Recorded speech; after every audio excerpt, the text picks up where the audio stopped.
মিছিল করে মঞ্চে বক্তব্য দিয়ে স্লোগান করে দিতে স্বৈরাচারী সরকারের পতন হয় নাই।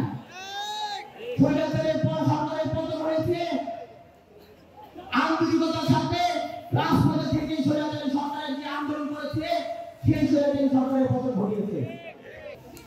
যারা 5 তারিখের আগে মিছিলের নায়ক কাটারে ছিল, আমি দায়িত্বশীল স্থান থেকে বলতে চাই তাদের পিছে আপনাদের রাজনীতি করতে হবে। কারাগারে গিয়ে নির্যাতন করেছে, ইলেকট্রিক শক দিয়েছে, মিছিল করে মঞ্চে বক্তব্য দিয়ে স্লোগান করে দিতে স্বৈরাচারী সরকারের পতন হয় নাই। স্বৈরাচারের পর সরকারের পতন হয়েছে আন্তরিকতার সাথে রাজপথে থেকে স্বৈরাচারী সরকারের যে আন্দোলন করেছে সেই স্বৈরাচারী সরকারের পতন ঘটিয়েছে। বিএনপির ভারপ্রাপ্ত চেয়ারম্যান জনাব তারেক রহমানের নির্দেশে স্বৈরাচারের পতনের যে আন্দোলন হয়েছে সেই আন্দোলনের সূচনা হয়েছিল মিরপুর 10 নম্বর। এই মিরপুর 10 নম্বর সারা বাংলাদেশ যখন স্বৈরাচার সরকারকে বিতাড়িত করেছে তখন মিরপুর 10 নম্বরে আমরা তখন যুদ্ধগত পরিস্থিতিতে আসলাম।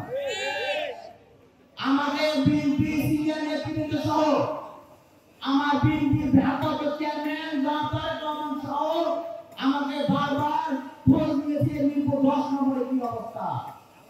তখন সারা বাংলাদেশ কিন্তু স্বাধীন হয়ে গেছে।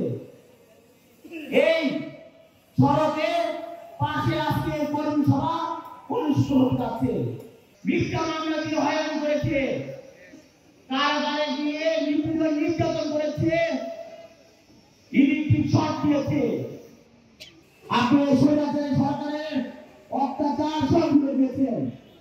গায়েবী মামলা যখন দিয়েছে, যার মৃত্যুর বয়স 10 বছর হয়ে গিয়েছে, সেও গায়েবী মামলা দিয়েছে। কেসের মামলা সেও গায়েবী মামলা দিয়েছে।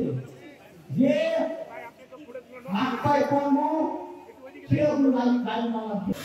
জ্যেষ্ঠ তারেক রহমানের নির্দেশ মিছিলের শেষে কর্মীরা তার রাজনৈতিক পরিচয় তথা নেতৃত্ব পাবে,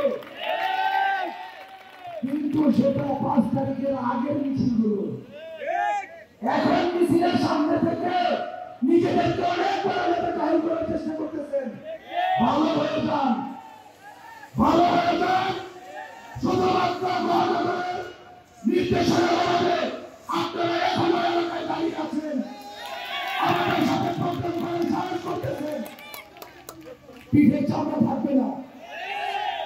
আপনারা যেভাবে আওয়ামী লীগের সাথে মিশে আমাদের নেতা কর্মীদেরকে অত্যাচার করেছেন, জুলাই আগস্টের অভ্যুত্থানে আপনারা যারা আমাদের নেতা কর্মীদের দেহ তল্লাশি করেছেন, সবার লিস্ট আমার কাছে আছে। এখন কর্মী সমাবেশে এসে নিজেকে বিএনপির নেতা দাবি দেয়, লাভ হবে না আপনাদের। যারা 5 তারিখের আগে মিছিলের নায়ক কাটারে ছিল, আমি দায়িত্বশীল স্থান থেকে বলতে চাই তাদের পিছে আপনাদের রাজনীতি করতে হবে। যদি মন চায় রাজনীতি মাঠে থাকবেন, আর যদি মনে না চায় আল্লাহর রাস্তে আমাদেরকে সালাম জানিয়ে বিদায় নেবেন। এতদিন আওয়ামী লীগের সাথে ছিলেন, আবার আওয়ামী লীগের সাথে যান। আপনাদের জায়গা ভারত, এই দেশ নয়।